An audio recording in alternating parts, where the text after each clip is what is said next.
We had an incredible performance from Ferrari at Austin, but we're now into the second race of another triple header. It's round 20 at Mexico. The Mexican Grand Prix has 71 laps of a 4.3 kilometer circuit. It's extremely fast with multiple long straights. And yet the teams run high downforce here because of the altitude of the circuit. The driver with the most wins around Mexico is Max Verstappen with 5, and he will definitely be hoping to overpower the two Ferraris this weekend en route to another World Championship. Red Bull also have the most constructors wins with 5. The track has 17 official corners, with a long pit straight and then another shorter section between turns 3 and 4.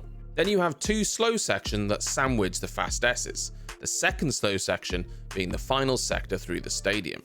The last winner at Mexico was Max Verstappen, but Charles Leclerc did get pole position.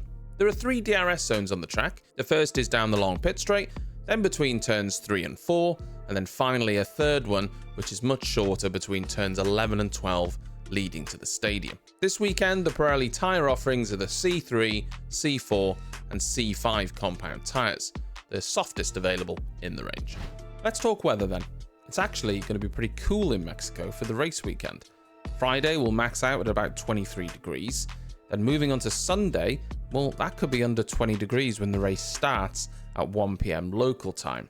Kicks off about 8 o'clock here in the UK. No rain, but those temperatures could make a big difference to the team's performance. One team we know tends to do better in lower temperatures is Mercedes, and they'll be looking to bounce back after a poor weekend last time around.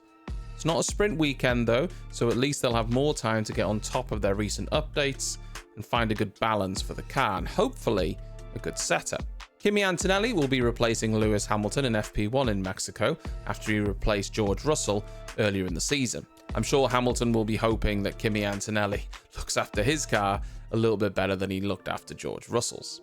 McLaren, well, they also tend to do well in cooler temperatures, and if tyre deg isn't as much of an issue as it has been in previous races, I expect them to also be strong. Ferrari, on the other hand, well, they're very good in slow corners, and while Mexico is a fast circuit, it does have maximum downforce, and there are 2 very slow sections. I'm not sure if they can carry across their performance from Austin, but if they can, they'll be setting themselves up for a very strong end to the season.